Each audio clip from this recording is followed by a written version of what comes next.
Right then, before I get told off for not chanting the Namaskar, let's do that and continue with today's sermon.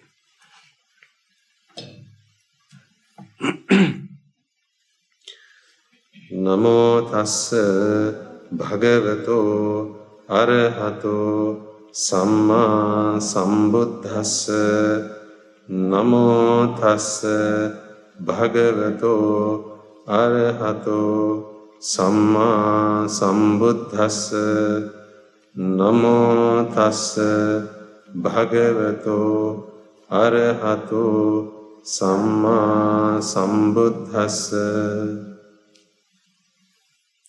We're also going to make another opportunity available. This is important for our online listeners as well, which is why I chose to mention it here, particularly to our audiences abroad, particularly to those who struggle with Sinhala and for whom English is their first language. We understand that they have few opportunities compared to most of you to solve and work through their problems through the Dhamma. And although you have the good fortune of visiting us at least once a week, most of them may not. You may have friends, you may have family who live abroad and for whom they struggle with Sinhala, so perhaps they don't have the luxury of listening to Guru Swamin Wahanse's sermons and so on. What we want to offer them is an opportunity to arrange an appointment with one of our Swamin Wahanses to discuss any life problems that they have, if they wish to do that, and how they can solve those problems using the Dhamma. Now, I would like to make this opportunity available to everyone, and in fact, to be fair, it is, because we started the group discussions a while back, just after we started opening the gates after Corona.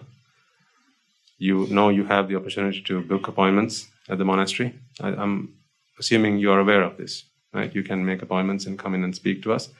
But this opportunity has never been available to our communities who live internationally. And I want to open this to all individuals, both Sinhala and English, but for the time being, we're going to open it up for anyone who wishes to discuss life problems, personal problems, so not necessarily the Dhamma. So these are not going to be Dhamma discussions, right? Just to be clear, these are going to be issues, challenges, problems that they have in their lives. Say someone wants to, someone's having a personal problem with, say, their family, or maybe someone's feeling suicidal and they want some help. Okay, we want to make that available to them. I think that's the best we can do for them in the given moment. So in future, as in from today onwards, this opportunity is available to you, those of you who are listening to us, and if anyone here, you wish to inform your families, please do so. They can, perhaps maybe your children who wish to make use of that opportunity, they can do so. All they need to do is contact the charity trust or Harsha Mahatya, Mr. Harsha, and arrange an appointment. Or they can drop an email to our email address, and the opportunity will be offered to them to book an appointment and speak to one of our Swamin Wahanses who will be able to help them work through that problem in English. Okay? So from now on, that opportunity is available. So hopefully those who need it will make use of it. Right. Let's get to what we were discussing last week and continue from there on. Can you remind me what we talked about? I vaguely recall we discussed the way the vipakas take fruit through the eyes, ear, nose, tongue, body, and so on. Yeah. And we discussed the purpose of the 5 aggregates, why there is the receiving, registering, recognizing, responding, and perceiving, the purpose of these 5 aggregates. And a few questions have been coming in online, and when I look at those questions, it seems obvious to me that what I'm trying to convey has not been conveyed yet, which is fair enough, because I don't expect that the penny will drop in 1 or 2 talks. So this is going to take a while, particularly to those who only listen to the English sermons. And for those of whom who don't have the opportunity that you have, which is to spend an entire day listening to this Dhamma to work things out. But that's okay, that's what we're here for, okay? What I want to show you today is, let's first understand that everything we see around us is a process. Everything we see around us is a process. You're all breathing right now, aren't you? Hopefully. Okay, with or without difficulty. You're all breathing right now. This is a process, isn't it? If you've had something to eat in the morning, perhaps you're digesting your food. That's a process. There's blood that's pumping through your veins, through the heart, and throughout your body, and that's a process. You're thinking right now. You're hearing my voice. You're reflecting on what I'm saying. Do you appreciate that this is a process? What did you have for breakfast this morning? Now you're going back to memory. That's a process. It's the way everyone does this. Therefore, it's a process. So you and I will not have a different way, our own individual way of, say, for instance, looking at something. Because it's a process, it's the same thing, same way, over and over and over again. If you've been seeing things for the last 100 years, everyone saw things in the same way. There's a part of physiology that's important here. The eye, light, brain, right? All this, the wonderful biology that works on the inside. And then the mind gets involved as the brain translates or encodes the signal that it receives from the senses to the mind. And then the mind begins to go through the process of what we discussed earlier: receiving, registering, go on, recognizing, responding, and perceiving, right? So these 5 things have to happen. They can happen, may happen, or have to happen. They have to happen. They do happen, and they have to happen. Without these 5 things happening, the process of seeing is not complete. Without the eye, you cannot see. Without the optic nerve, you cannot see. So these things, because they are a process, this process is not unique to 1 or 2 of you. It's common across the board. So therefore, seeing is a process. Would you all agree with me on that? Seeing is a process. So for every time you have seen in your life, whatever it is you might have seen, for however long you have been seeing, from birth to death, if ever you have seen, what's been running? A process. What about smelling? Process. Tasting? Process. Hearing? Process. And then feeling? Tactile sensations? Process. And likewise, thinking? Process. Right? That's why when I ask you to think about something, you can't not think about it.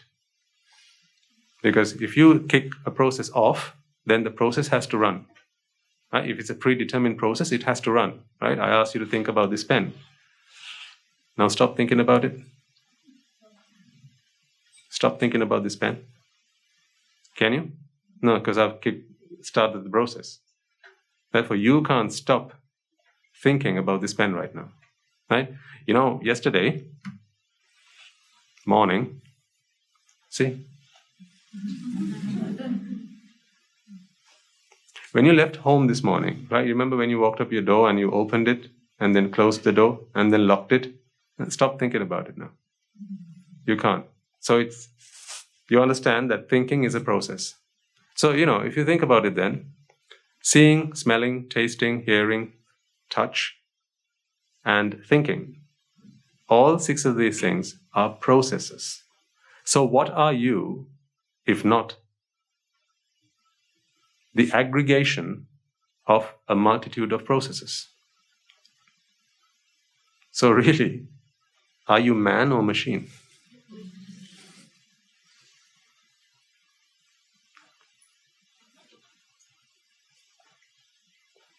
Have you watched the film Terminator? It's the first scary movie I watched. I have a very fond memory of it. I remember watching Terminator today, to this day, because that's the day I learned the stanza, Set Siridena Mahaguna Mudana. Do you know why? I had trouble falling asleep. And I was having nightmares. So I ran to my mother. I was so scared, having watched it. How the Terminator comes out of the fire. Yeah, remember that part, if you've seen it? And it just, shocked me to the core. I was, just a young kid. I shouldn't have watched it. It was too early. And that's the day I learned that stanza. And I remember it to this day. So when I went to my mother and said I can't fall asleep, and I was crying, and she sat me down and she asked me to learn that stanza, and at the end of that, I think that's how I managed to go to sleep. Little did I know the power of what was actually in that stanza, right? So the Terminator, is that man or machine? Machine? Yeah, why do you say that's a machine? Answer carefully. You're telling me that's not man, that's machine, right? Right? Why do you say that's a machine? Because it's an aggregation of processes, right? And energy is consumed for those processes to be executed, right? And therefore you say it's a machine. Transformers. You've seen Transformers?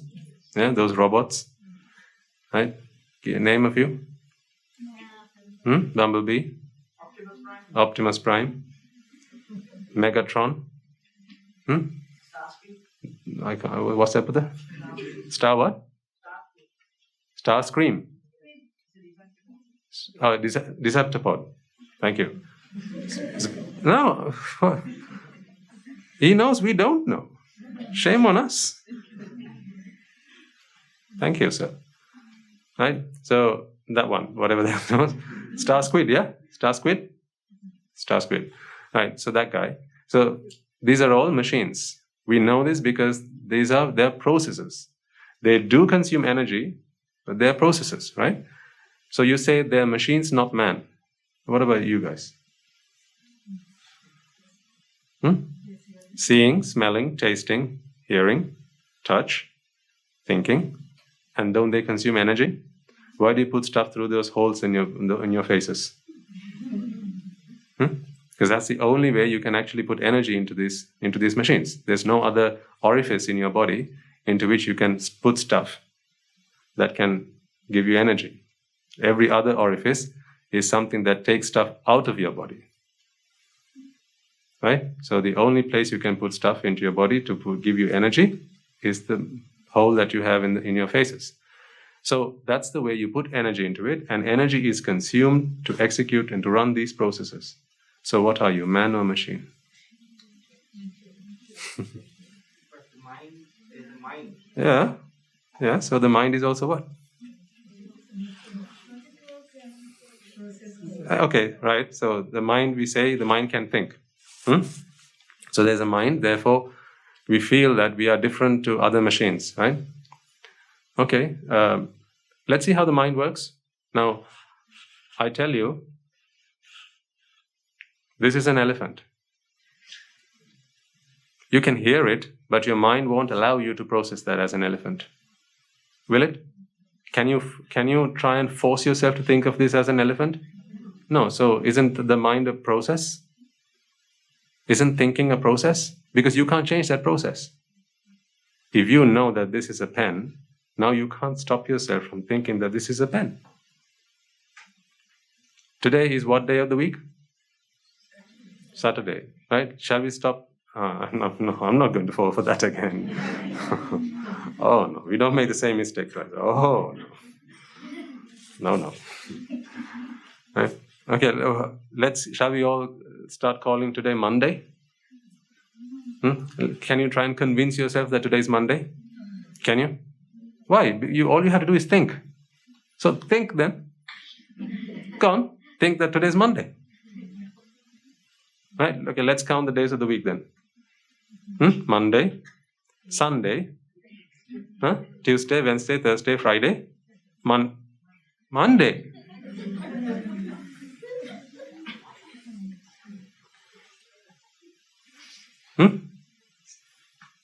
What color is the sky? Okay, let's all please think that it's black.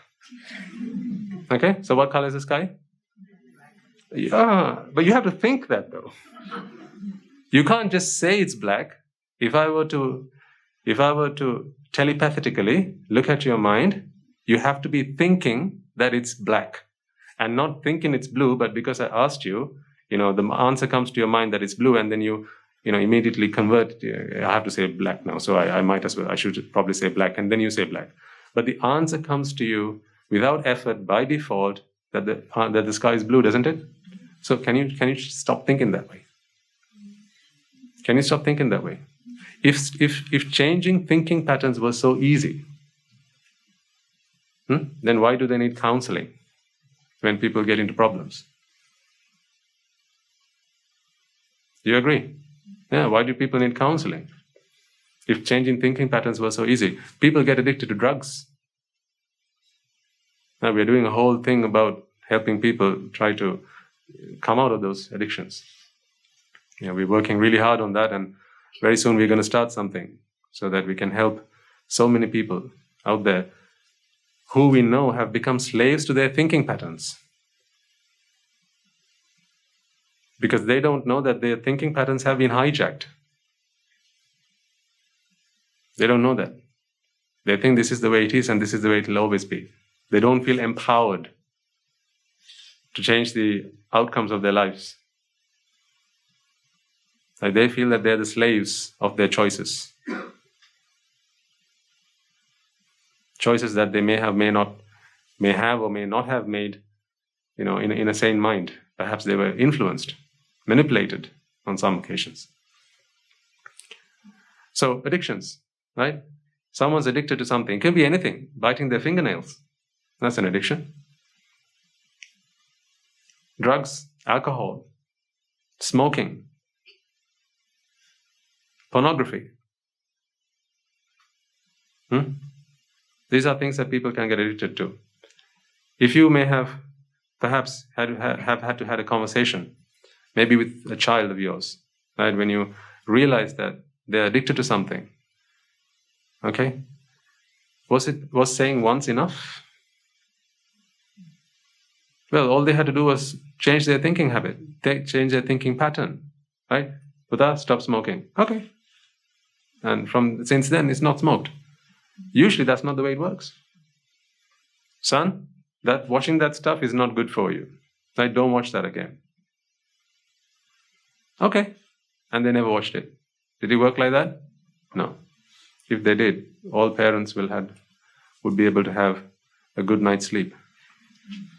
Right? But you know that you can't. You know that every night you sleep easy is a night you'll have to stay awake.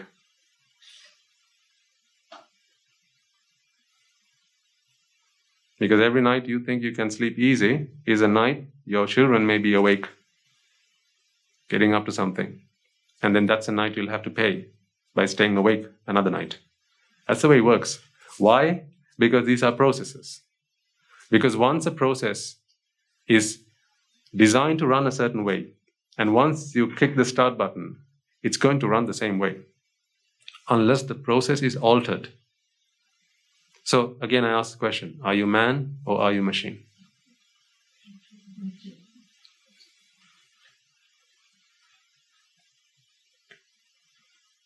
Really what I'm asking you with that question is, aren't you but the aggregation of a number of processes?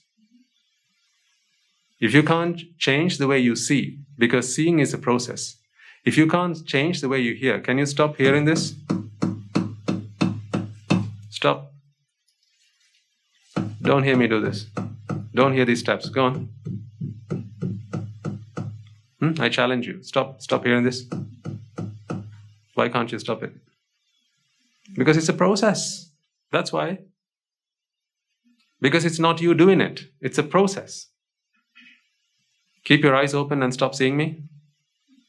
You say, but Swaminas, I can close my eyes. But that's because you're altering the process.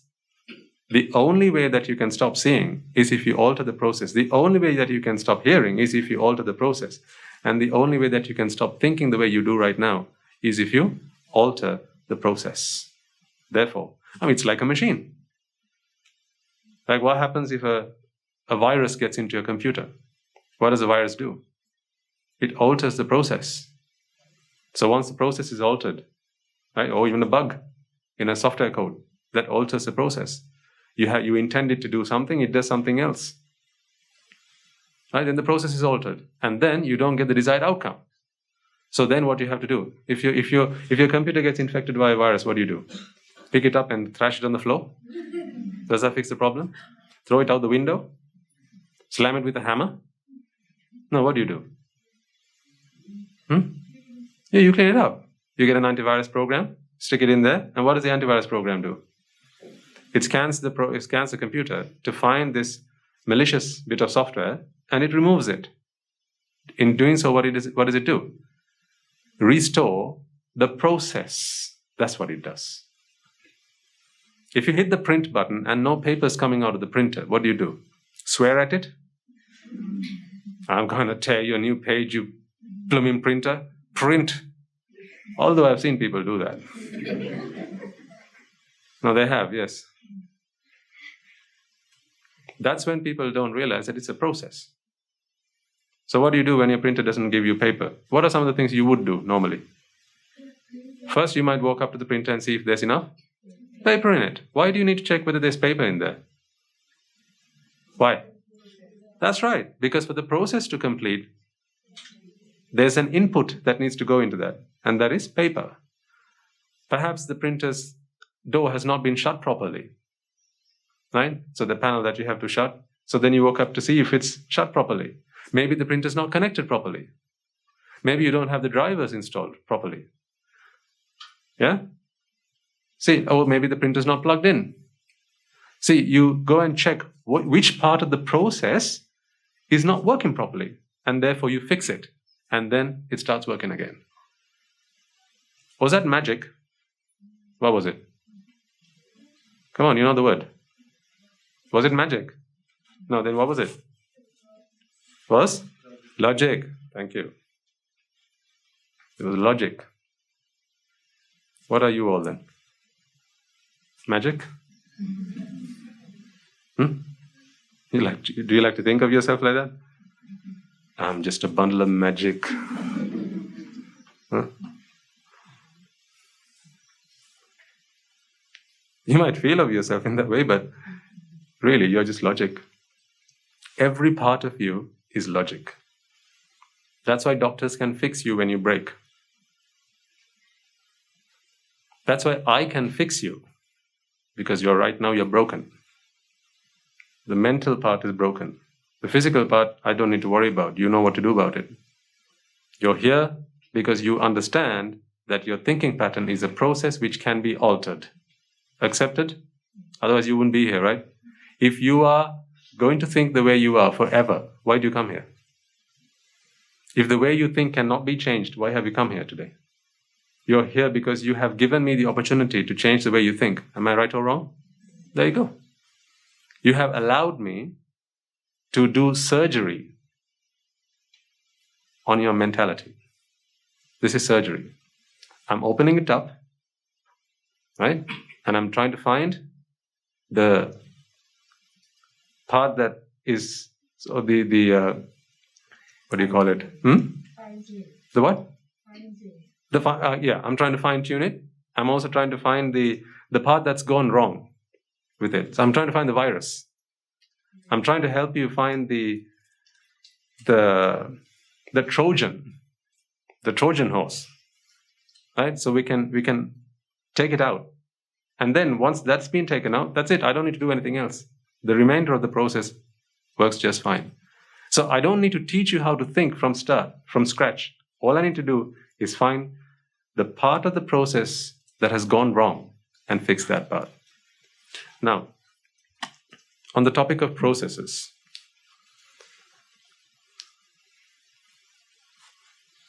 there are actually two processes, mainly, which run inside of your minds.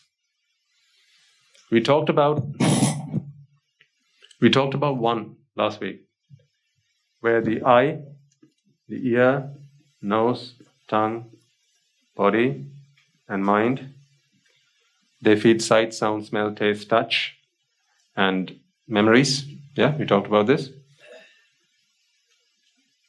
They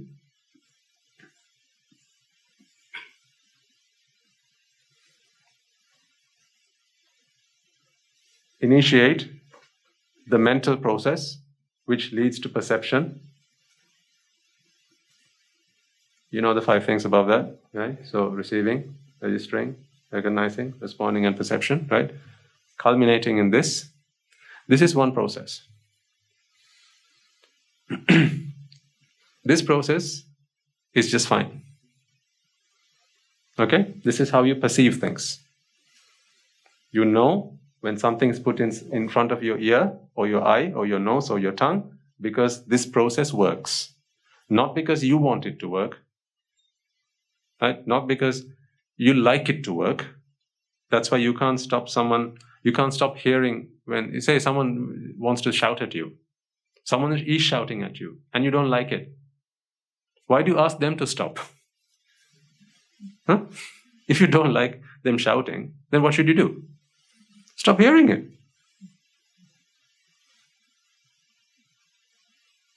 Wouldn't that be a better proposal? If you don't like someone shouting at you, then stop hearing it. But can you stop hearing it?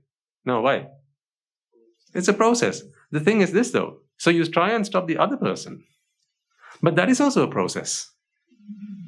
He's shouting at you because he's got a mental process that has become agitated. It's vexing, and now there's a vexation releasing process that's going on. Right? So you can't stop your process, but you have the audacity to dare someone else, to ask someone else to stop their process. How dare you?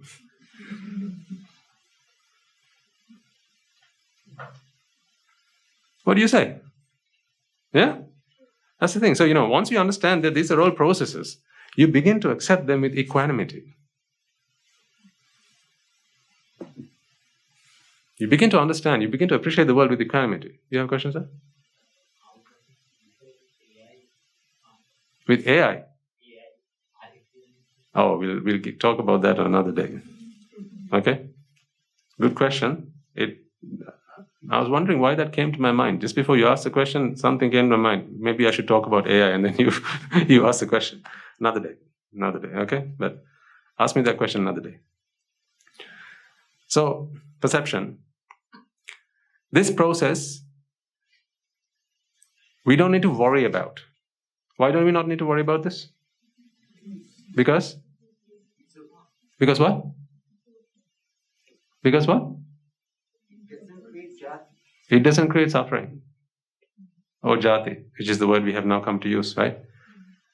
We are not interested, certainly not in this room, while we are here at this monastery, in this time here, the time that we spend here, we are not interested in any process that does not generate suffering.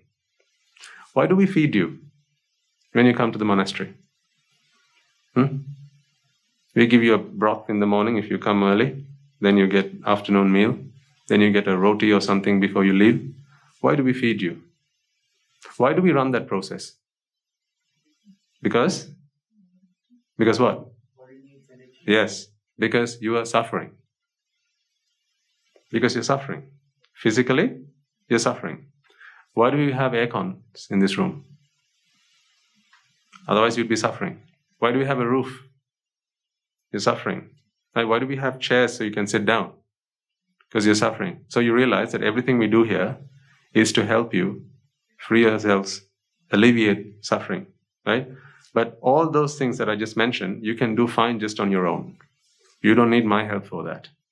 You don't need the Mahasangha, the Dhamma, or the Buddha for that. But there are some things that you need refuge of the Noble Triple Gem.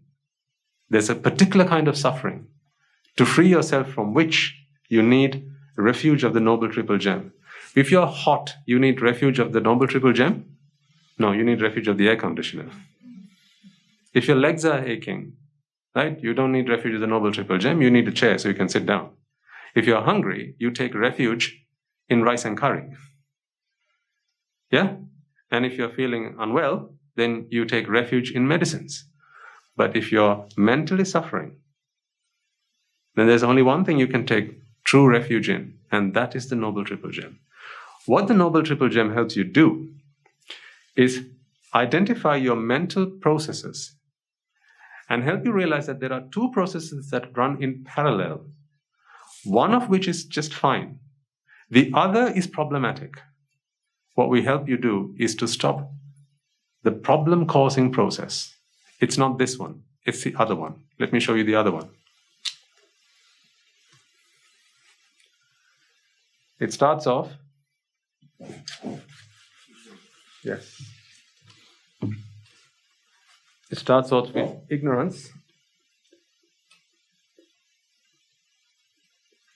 Starts off with ignorance. Starts off with ignorance, which then leads to attachment, which then leads to vexation, right? So by that point, you realize that there's a problem. Do I need to go any further for you to realize there's a problem now? No, because what is vexation? It's suffering. It's mental suffering, right?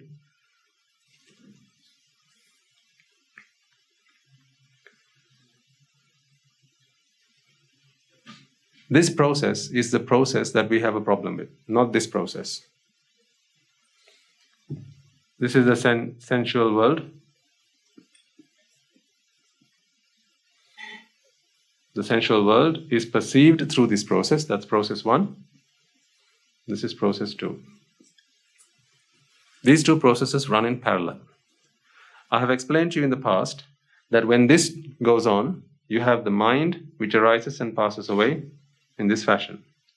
These are all individual chittas. Okay? This process runs in parallel to this. So this is process 1, right, as you can see here. But process 2 runs parallel to this. What happens?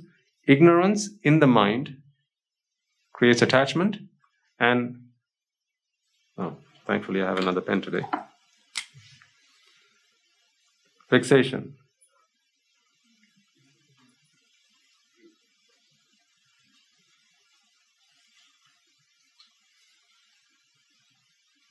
All we're trying to do is to rinse the mind of this process.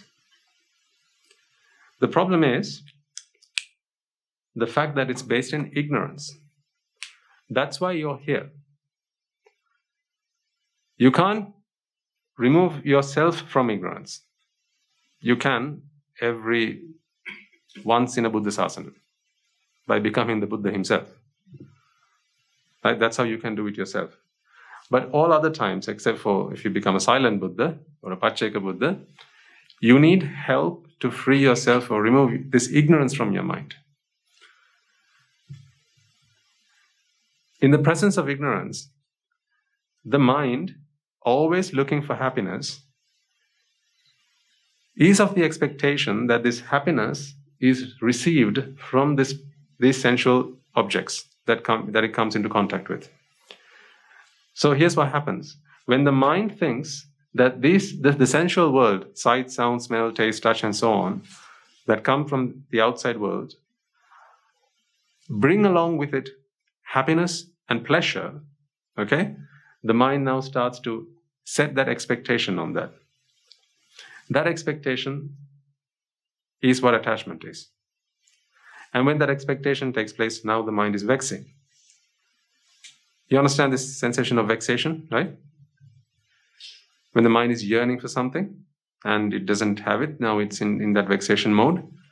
And then to relieve itself from vexation, the mind has to do something. It's like a pressure cooker, which is under a lot of pressure.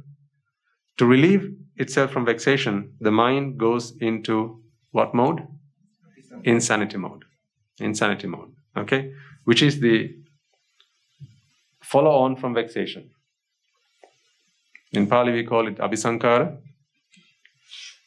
The English word for it is formations, which I'm not very fond of. So I'm going to call it abhisankara.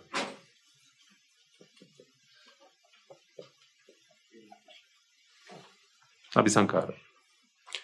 Abhisankara, or the English word for that being formation, is what the mind goes through. You see this red line? It is the making of that red line. It's the making of that red line, the creation process of that red line. What happens is, the mind goes into insanity. The mind goes mad. The mind goes mad, and now the mind begins to experience a pleasure that it didn't get, but although it expected from these outside world experiences. Simple examples help us prove this point. You may tell me that this decoration that you see here looks good. Some of you will agree, some of you will not agree. For those who are ignorant, in other words, for those who believe that this is what beauty looks like, for them this is beautiful. That's why they say beauty lies in the eyes of the beholder. It really doesn't lie in the eyes of the beholder, but rather it lies in the mind of the beholder. You have a version of beauty. That's why you all look so different. That's why your makeup kit is so different from each other's. That's why when you stand in front of the mirror, right, you do different things to yourselves. You're all very different from each other because this is your version of beauty. How do I know what your version of beauty is? All I have to do is look at your faces. Who's the prettiest of them all? Exactly. The prettiest of them all is? Yeah, is yourself.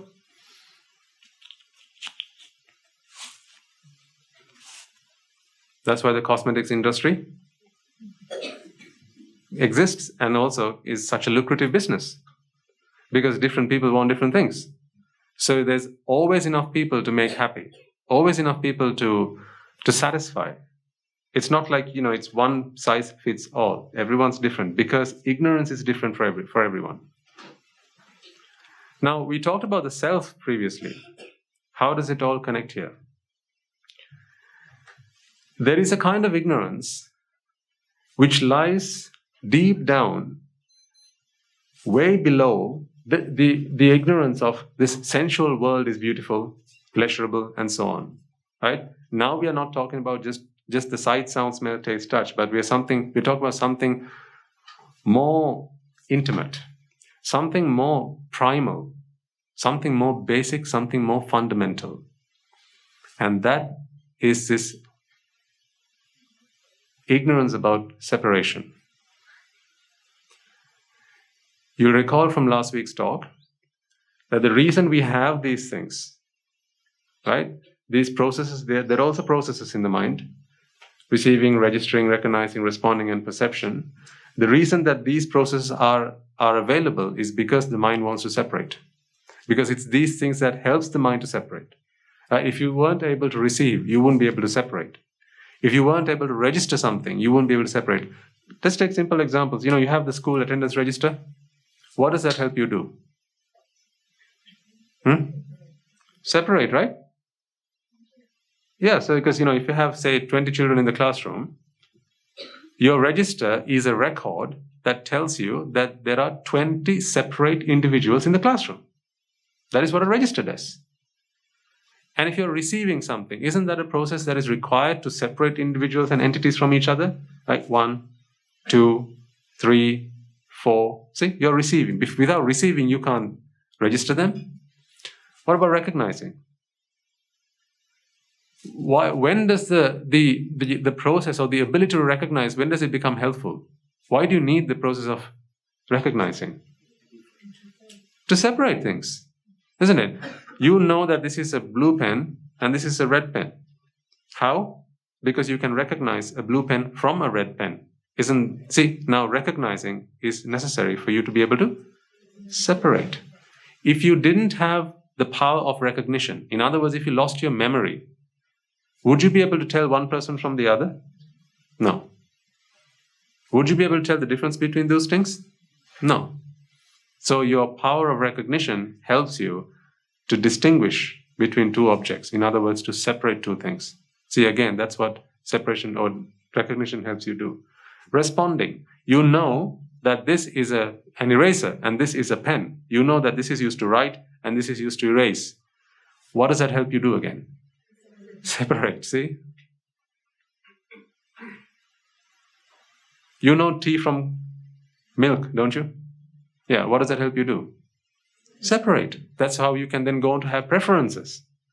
You separate entities in this world. So these things help you to separate. And this is the entire thing packed up into one nice, neatly packed package. Perception. Your perception is the ultimate of all of those things. All these components help you to separate entities in this world. Why do we do this? Because we exist to separate. We have this dying urge to identify ourselves as separate individuals from everyone else. We are so obsessed with our identity. And now, when you hear me say this, you may have this notion that I'm a socialist person, right? Or I have I'm a leftist, right? And I'm actually talking about let's all be a community, live in peace and harmony. That's not what I'm getting at.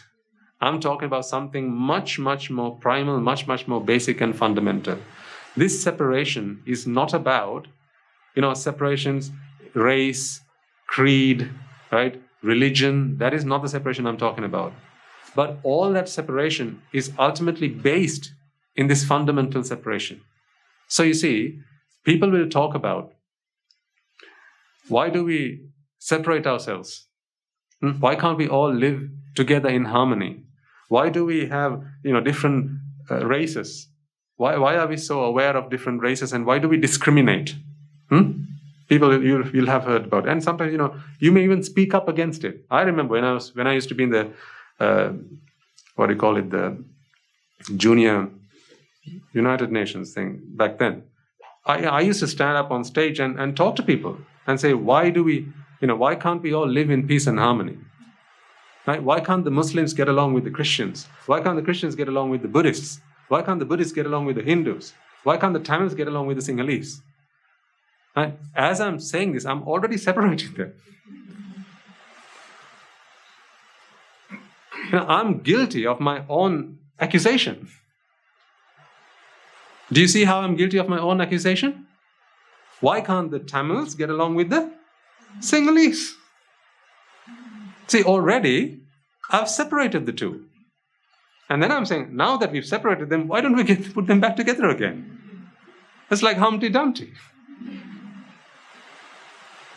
Now we want to try and put them back together again. But why do I see them as separate entities? That's the thing. Yeah, because we got it wrong. Right at the fundamentals, right at the bare roots, at the grassroots level, we've got it wrong. That is the separation I'm talking about. That separation is flawed. We talk about women's rights, right? And we talk about, they should have equal rights. The moment you say, even a woman, she stands on stage and says, women should have equal rights. The moment she says that, she's already separated women from men. That separation, she's already drawn the line. So these are women, these are men, and now they should have equal rights. Now I know this will sound crazy to some people. They'll think I've gone mad. Walk into a mental hospital and tell a patient, you're mad. What's he going to say? Takes one too?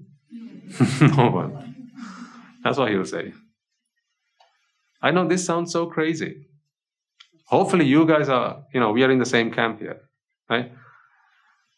Otherwise you'll think, every Saturday we go to this mental asylum, right? We go to see some patients there, and we sit down, we talk with them, or at least we listen to what they say, and we give them some food, and we give them some clothes, right? And we come back. Right? Is that what you say with your families and your friends when you see them?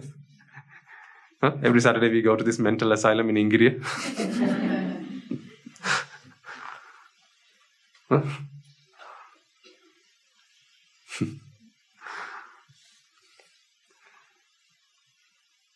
This separation, this sense of this notion of separation runs deep down into our core. What is our core? Our thoughts. Our thoughts are our core. Right at the thought level, see, each thought thinks of the other thought as a separate individual. Even thoughts separate one another from each other. At that level, let alone you are different from I. With no understanding that it's all a process. Answer this question for me. Taking a deep breath. That's right. Let go. All right, take another one. All right, and relax. All right. What's the difference between those two instances of breathing in and breathing out? What's the difference between those two things? It's the same thing. The only thing you might be able to say is, I did one before, the one I did after that. You might even be able to give me a time. But what we've already discussed about time, haven't we? That time is a fabrication.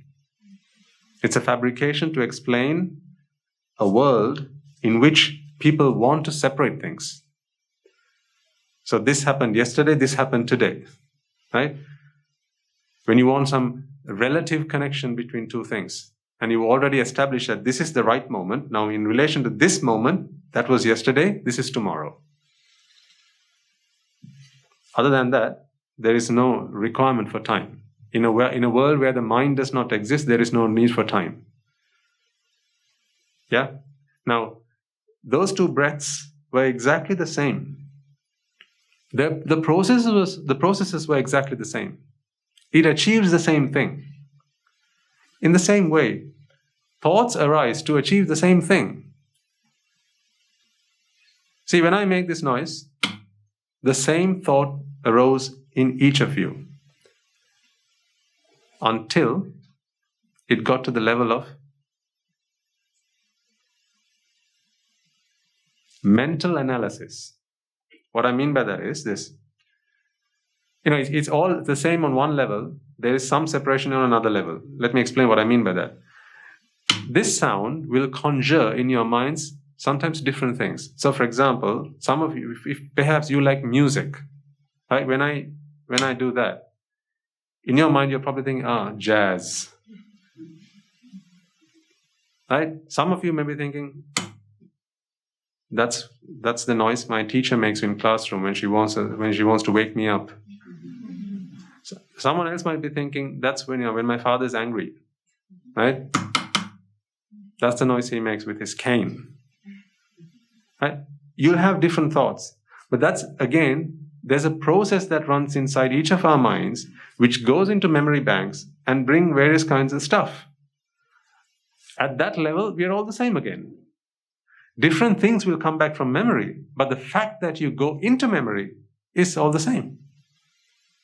So see, for instance, if I ask you to bring me a tea, I'll ask you all to make me a cup of tea. I can vouch that each cup of tea you make will be different from each other, right? Because you have all learned to make tea a different way, right? And perhaps because of your deep devotion to Swami Nahanse. Whereas if you made a cup of tea, you will put in half a teaspoon of sugar, right? Because you're so fond and so you so love the Swami Nahanse. What would you do? You put in 20 teaspoons of sugar.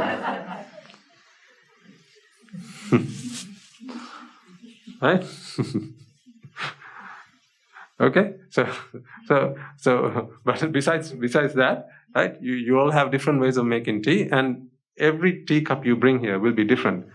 But having said that, you'll all have gone through the same process to make tea. I don't mean the recipe for the tea. I mean the process for making tea. In other words, heard the word tea. That conjured a picture of tea in your mind. Then you went into memory and checked, how do I make tea? What is the recipe for tea? And then that was brought back from memory. And then that process was executed in your mind. Your arms started to work, your fingers started to work, your legs started to work, your feet started to work. You walked up to the kettle, put in the water, kept it on the stove, and all that started to work in the same way. So that process is the same for all of you, although the recipe is different. I'm talking about that raw process. It is the same for all of us. So if it's the same for all of us, seeing, smelling, tasting, touching, right, hearing, feeling, thinking, if it is all the same for all of us, how are we so different from each other? Is there a difference between each other? Or is it only a perceived difference? It's only a perceived difference. This perceived separation that we have from each other is the culprit. How does that work? There's an ignorance that is based at the root level of our mind that this separation is good. Separation is good. You have this thought in the back of your mind that separation is good. However much you say, no, Swami Nahanse, I'm all about unity. We're all one people, we're all one nation. Right? What's that slogan? One country, one people, one nation. Huh? What else? Huh? One Aragale? Was it? Was it? There's one race, one blood, huh? One mother. Huh? All sorts of oneness, right? So even when you say we are all one people, there's another people in some other country, they're not us. We are all one people. Then there's another kind of people, they're not us. We are one people. Right? So, when you say we are one people, what you're saying is, you, and I, we're all one people. So again, you separated. That's why deep down inside, you can't help yourself from individualizing yourself, because that is part of your firmware. It's part of who you are. It's part of your thought process. It can be changed, and it needs to be changed. But right now, it's part of your firmware. This firmware needs to be debugged. You can't stop yourself from feeling that you are a separate individual to the person sat next to you. Look at your hand for a second. Whose hand is it? Can you stop yourself from thinking that it's not your hand and it's just a hand? No, it's my hand. This is my right hand, this is my left hand. Right? So if someone touches your hand, don't you feel a bit funny? Awkward, maybe, uncomfortable? That's because someone else has touched my hand. But if you touch your two hands together, it's all right. Right? But, say, perhaps when you were younger, I don't know, maybe it still happens. Right? So if you're a girl and a guy touches your hand, you sense a shock. Right? But, say if you're a guy and another guy touches your hand, perhaps it sends another different kind of shock. Culturally, there are lots of differences there. I remember when I was younger and I used to go to college, when I first went to England, and because, over here we are so, we are so open and so, so relaxed among guys, right? But there it's not like that. You got to be very careful who you put your arm around. So, I treated someone I thought who was my friend there. He was, but not up to that level. Right, so, I thought he was my good friend. His name was Tom. And, I put my arm around him and I said, hey, Tom, mate, how are you doing? He's like, whoa, I'm not into that. So that sent a different kind of shock down his spine. See, but why that difference? Because, he felt that he was a separate individual, I'm a separate individual, so our hands touching each other, made him very uncomfortable. Because we have this separation. And that separation is the outcome of a process, this process that is flawed. That is the process, this process number 2. Which is what brings about every different kind of suffering that you go through right now. I've mentioned several times to all of you, you are aging, right? Pretty soon, things will stop working. Things will start breaking, things will start falling apart. Starting from your eyesight. Yeah, you know what I'm talking about? Right? Then your sense of hearing. Right? Then your ability to stand up straight. Right? Then your knees. Then your bowels. Then your lungs. Then your liver. Your kidneys. Right? Then your heart. And finally your brain. Right? These things will start to stop working as they do in due course. And it has started happening for most of you, and it will continue. And at an increasing rapidity, it will continue to happen. Right? And at that point, if you're unable to stop feeling that this is happening to me because of this process, which is individualizing, personalizing this process, yeah, you're in for some big trouble. You're in for some big trouble. Because when those things start to happen within you, this body, which you're now saying so boldly, this is a machine, Swaminathan. I'm not man, this is a machine.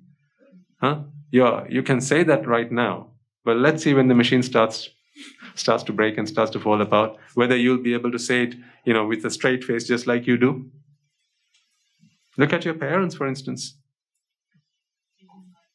Of course, they don't like to accept, yeah? They don't like to accept. Because this mental image that they have of them is very different. They cling on to a different kind of physical me. So they don't like to accept that this is starting to break, this is starting to fall apart.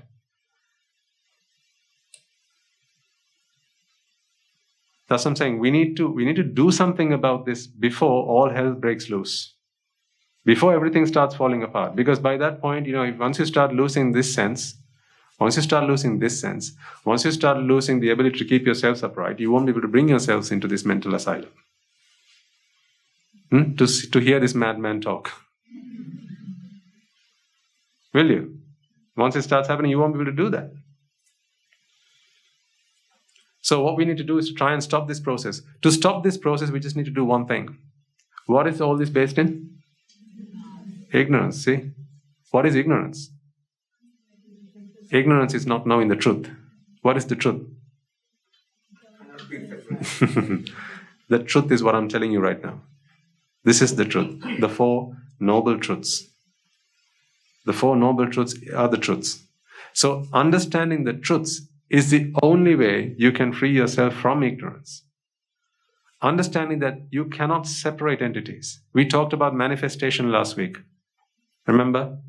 Right? All of these things are manifestations. I talked to you about the example of the bird flying formation. We watched the video last week, you recall? That formation gave you a really good, strong example of manifestation and what that means. Nothing is fixed. It's just the way that things manifest at this moment in time. What makes you made someone else a while ago, some time back, maybe a few hundred years back, a few thousand years back. What makes you today will make someone else. Perhaps will make an animal, or maybe a tree, or a bird, or a bee, at some point in the future.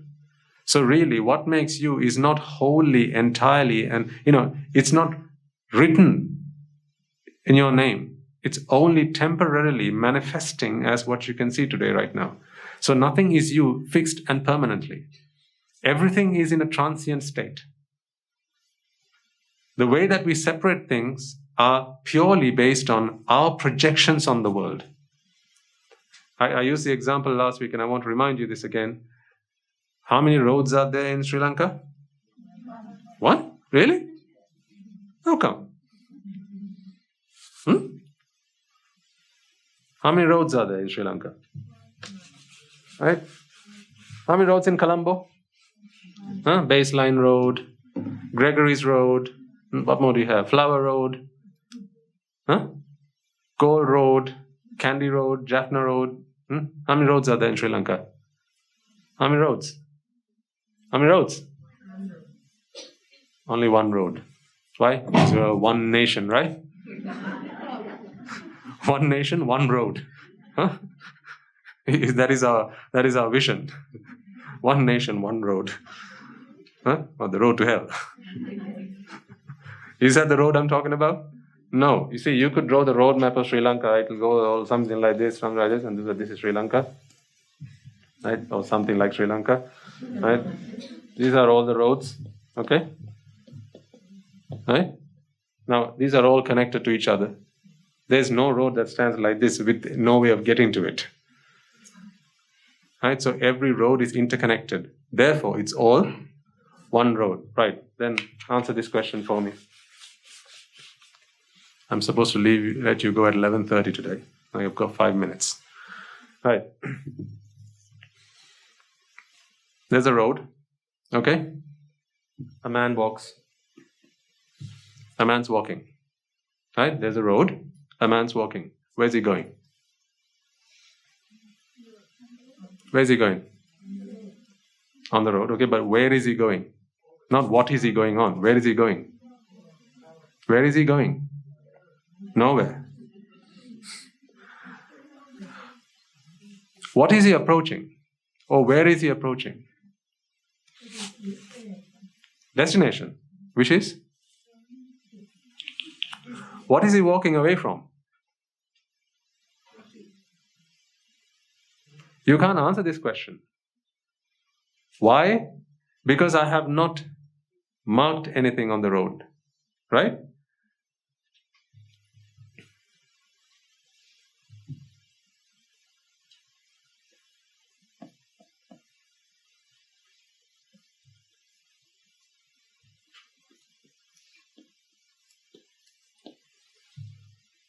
Let's say he's blind. Let's imagine he's blind. So this guy doesn't know what we've just done here. Okay?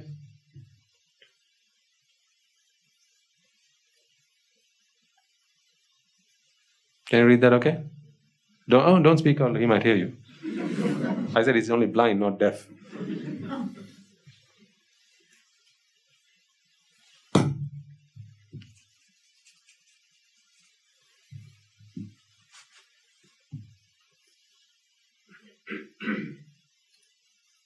Can you see that? What is it? Shh. Might hear you. Right? Right. Where is he going? He's walking in this direction. Okay? Where is he going? Colombo. Okay, I will plug his ears for a second. Right? Where is he going to? Colombo. Where is he walking away from? Candy. Right?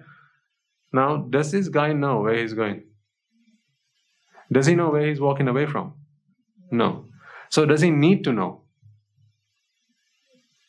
Does he need to know that he's walking towards Colombo to approach Colombo? That's right. But even not knowing that he's going to Colombo, if he continues walking, is he not going to arrive in Colombo?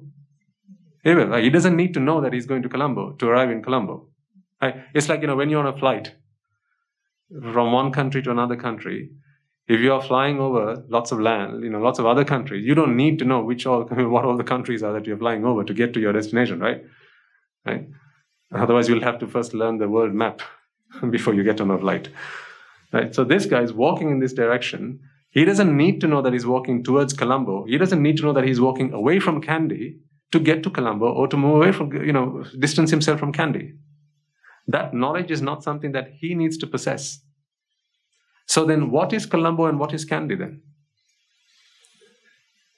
They are simply separations that you and I, we have come to... See, this guy didn't know, but that's why we plugged his ears before we discussed this.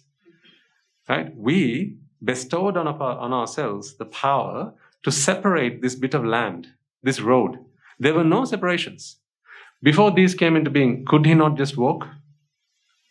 Right? No one interfered. No one said he was walking away from Kandy or to Colombo. Nothing.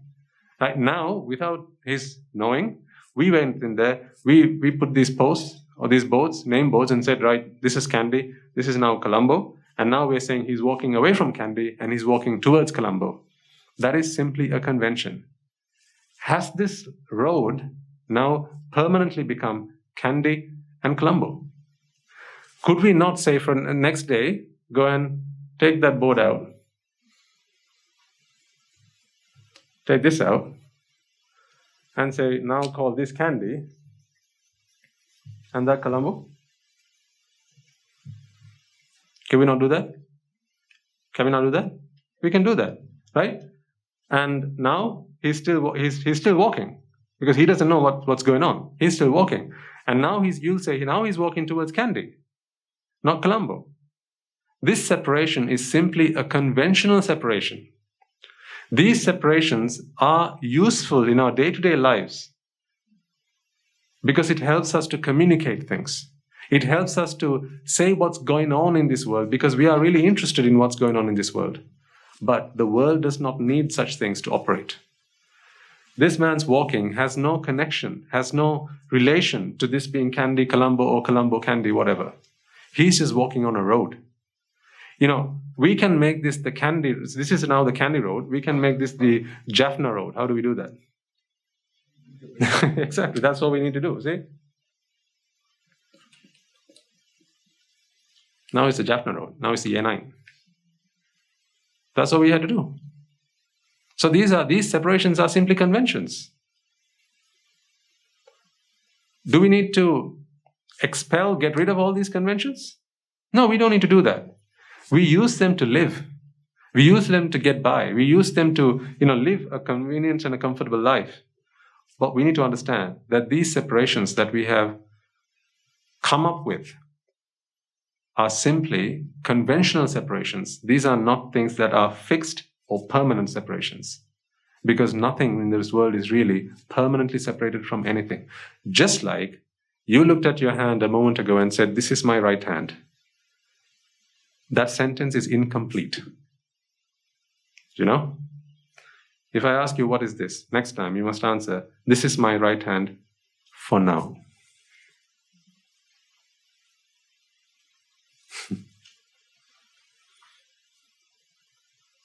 What is this then? Left hand for now. What is this then? This is my face for now. Really what's going on is a journey is being made. This is all on a constant journey that you are not cognizant of. The particles that make up your body are on a journey. Just like this man is on a journey on a road, on a stretch of road. You have decided to call this configuration of matter face. You decided to do that. You have decided to call this configuration of matter a hand. It hasn't stopped there. It's in motion, or still, even at this moment in time, it's changing, evolving into something else. But you have chosen, because of convenience, to call it a hand.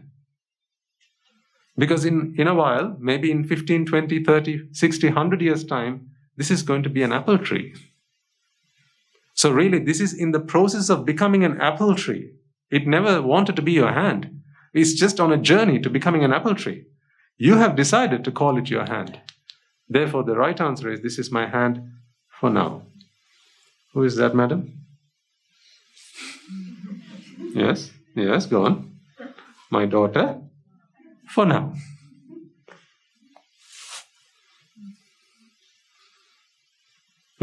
My daughter for now. So who is this? My mother for now. I'm not saying that, she's talking about in the next birth she's going to be something else. That's not what I'm telling. Put aside next birth stuff for a moment. We don't talk about that stuff. Now this is a science class. Right? So I can only talk to you about things that you have the power to comprehend. I'm not going to talk to you A-level science while you're still in grade 5. Right? Yes, rebirth can be proved to Buddhism. And I have managed to do that. But we'll come to that later. Don't need to rush through things. There are more important things to worry ourselves about. Like, how do we get ourselves from suffering? Whether rebirth exists or not. Even for someone who does not believe in rebirth, my proposal is, fine, rebirth does not exist. You're going to die after this. But in the life that you have left, how about you live a happy life? And so then the sooner you start, the better, right? Because if you intend to live a good, fulfilling, full life, right? And you are now, say 20, and you want to live until you're 60. Well, you've got 40 more years. Live a happy life. Let's not worry about rebirth. Okay, fine, no rebirth. But live a happy life. Because once you start to work achieving towards that goal, everything else will set in place nicely. Because we are here to solve this problem right now. We're not trying to solve a problem that's to come to us later. Because that thought process, we are talking about what happens right now. At this moment in time, jati, those two processes that run in parallel. One, which allows you to experience things that are going on in this world, sight, sound, smell, taste, touch. And the second process, which goes into that vexation mode, goes into insanity mode, and brings about this, manifests this sense of I am. This sense that you are separate, you are a separate individual, you are an entity that is separate from everyone else. That process is problematic. That is the problem. Such a process only brings you suffering. I have proved this time and time again to you before. Because you feel that you are an individual, every other problem becomes your problem. When you wound yourself, now you are suffering because I am wounded. When mother dies, now you are suffering because my mother died. Mother died, fine, but how did that become my mother? If your house was bombed, right? Like there's a war going on, right? 2 countries.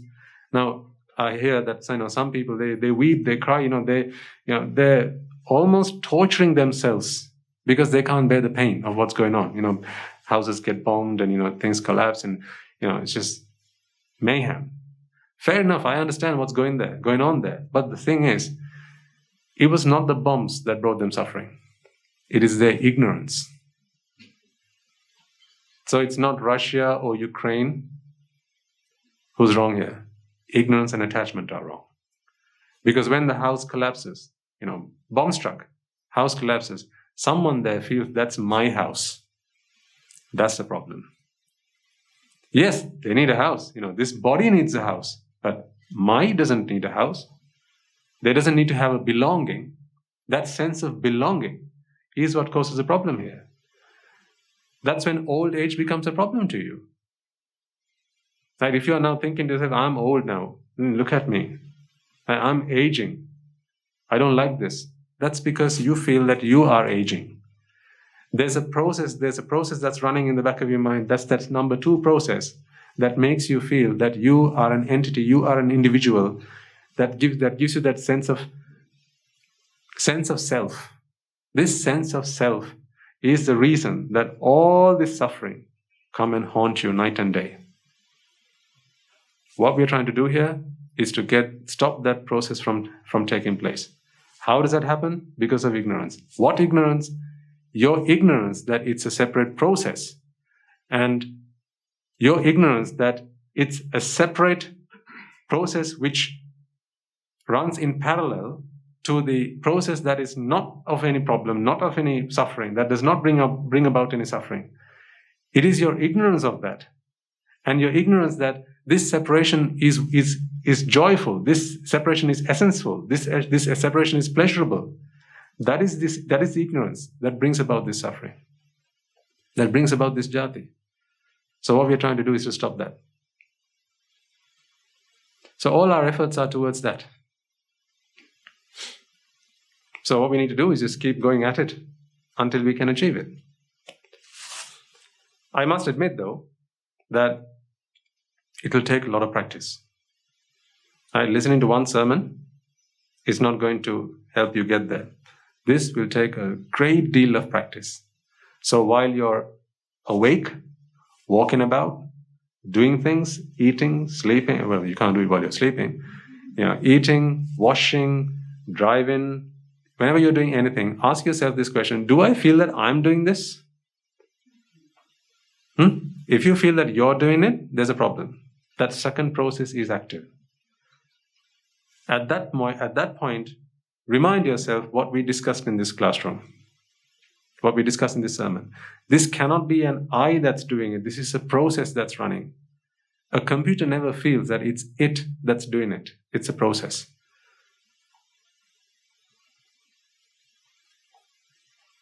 That's why a computer does not cry when it gets things wrong. It'll only do what it's programmed to do. That a computer does not get a heartache. It does not suffer. Because a computer or a robot does not feel a sense of self. Because it's a sense of self, therefore, which is responsible for all kinds of suffering. Okay? I want to say more about it and give you more examples, but now is not the time for it, because I need to let you go now. From next week, we have ourselves the luxury of 1.5 hours, so we can take our time. And I realize I'm rushing through some of these things, and I'm not helping you when I'm doing that. This is probably one of the most challenging concepts to get our heads around, and me rushing through it is not ideal. But you have the luxury of listening to Guru Swami Nuhanse's sermon as well as the morning sermon, so this is helpful. But of course, there are people online for whom this is the only resort that they have. So I think from next week, because we have the time, we'll walk through a few more examples and take it a bit slower and at a better pace for all. Okay? Right. So let us quickly do a transfer of merits and bring today's sermon to a close. First and foremost, let us take a moment to transfer the merits that we have all acquired by making offerings to the infinite virtues of the Noble Triple Gem, chanting Pirit, listening to the Dhamma, and engaging in various meritorious deeds today. Let us remind ourselves how incredibly fortunate we are to be in receipt of the Lord Buddha's teaching, and with immense gratitude, let us transfer these merits to the bhikkhus and bhikkhunis, upasakas and upasikas, who since time immemorial have protected and preserved the sublime teachings of the Buddha and passed it down through the generations of the noble lineage in the form of the Tripitaka, which is thankfully available to us today to study, understand, and comprehend the Dhamma. Let us transfer the merits we have acquired to all members of the Mahasangha present throughout the world, including the chief prelates of all of the chapters, who have dedicated their lives to the noble path and have committed themselves towards the betterment of all sentient beings. Let us not forget that among them are the monks and nuns resident in your local temples and nunneries who have always been by your side through thick and thin, come rain or shine. Let us transfer these merits to Guru Swami Nuhanse, as well as all the teachers resident at this monastery, as well as the Anagarikas and Anagarikas attached to the monastery. Let us take a moment to transfer these merits and express our gratitude to those who make great efforts to disseminate the teachings of the Buddha, be that by transliterating these sermons, sharing them out with others, or inviting others to join them. And may, through the power of these merits, if any of them have been born in the woeful plane, redeem themselves and be born in the blissful plane. May they abstain from the unmeritorious deeds, fulfill the meritorious deeds, fulfill the noble eightfold path, and attain the supreme bliss of Nibbana. Sadhu, sadhu, sadhu. Let us also take a moment to transfer merits we have acquired to our devotees, friends of the monastery, who for the sake of merits, continue to sustain the Mahasangha. This includes everyone from those of you who have contributed to the construction of the monastery, to those of you who have provided the Mahasangha with shelter, alms, robes, and medicines, as well as those who have passed on their know-how and continue to extend their well-wishes. May, through the power of these merits, they abstain from the unmeritorious deeds, fulfill the meritorious deeds, fulfill the noble eightfold path, and attain the supreme bliss of Nibbana. Sadhu, sadhu, sadhu. Let us also take a moment to transfer merits to our mothers, fathers, husbands and wives, brothers and sisters, sons and daughters, grandparents, uncles, aunts, cousins, nephews and nieces, our elders, friends and acquaintances, employees and employees, and to all those who have helped, supported and assisted us in any way, shape or form. And by the power of these merits, may they be healed of any physical and mental ailments and overcome any obstacles to their spiritual progress. May they abstain from the unmeritorious deeds, fulfill the meritorious deeds, fulfill the Noble Eightfold Path, and attain the supreme bliss of Nibbana. Sadhu, sadhu, sadhu. Let us take a moment to transfer merits to the Devas and Brahmas, spirits and demons, primarily the Sakadeva, as well as all the numerous gods and deities who are committed to protect and fulfill the Sambuddha Sasana. Let us transfer merits to our guardian deities who keep a watchful eye over us and keep us out of harm's way. And may, through the power of these merits, they prosper in divine power and wisdom. May they abstain from the unmeritorious deeds, fulfill the meritorious deeds, fulfill the Noble Eightfold Path, and may they all attain the supreme bliss of Nibbana. Sadhu, sadhu, sadhu. Let us also take a moment to transfer merits to our ancestors who have predeceased us, and to all who have been our families, friends, and acquaintances in this infinitely long journey, and those who helped, supported, and assisted us in every way, shape, or form they could. Let us transfer merits to the members of the armed forces, as well as the police force, who have sacrificed their lives to protect the peace and harmony of our nation. May all those who have helped us, supported us, and assisted us, as well as anyone who might have lost their lives in the war, be their friend or foe, rejoice in the merits that we have acquired today. Let us also transfer merits to those who have lost their lives in natural calamities, such as the tsunamis, earthquakes, landslides, pandemics, forest fires, and so on, reminding ourselves that among them will be those who have been friends and family to us in this long journey in samsara. Let us take a moment to transfer these merits to them. May, through the power of these merits, if any of them have been born in woeful planes, redeem themselves and be born in the blissful plane. May they abstain from the unmeritorious deeds, fulfill the meritorious deeds, fulfill the Noble Eightfold Path, and may they all attain the supreme bliss of Nibbana. Sadhu, sadhu, sadhu. Let us all resolve that may, through the power and blessings of all the merits we have acquired throughout the day, we be able to witness the advent of many hundreds of thousands of arahants on this blessed land. And finally, may, through the power of all the merits that we have all acquired today, you and I, and everyone who's helped make this program a success, become an Arahatun Mahanse or an Arahat Theranin Mahanse in this very life itself, and in the era of the Gautama Supreme Buddha itself. Sadhu, sadhu, sadhu. May the blessings of the Noble Triple Gem be with you all. Members of the Mahasangha will now transfer their blessings to you. Raga ginen midetva, dvesha ginen midetva, moha ginen midetva, Nibbana Parama Sukhayan Sukhita Tara Vedva. Nibbana Parama Sukhayan Sukhita Tara Vedva. Mamada Siyalu Loka Siyalu Satmayo Nibbana Parama Sukhayan Sukhita Tara Vedva. Nibbana Parama Sukhayan Sukhita Tara Vedva. Nibbana Parama Sukhayan Sukhita Tara Vedva. Raga Vinini Veva Desha Gini Veva Moha Gini Veva Nivan Sapala Veva Nivan Sapala Veva Nivan Sapala Veva. තුන්වන්ගේ සූවිසි අනන්ත මහා ගුණ බැලෙන් සීල ලෝක සීල සත්‍යයම නිබ්බාන පරම සුඛයෙන් සුඛිත දරවෙත්වා. සාදු සාදු සාදු.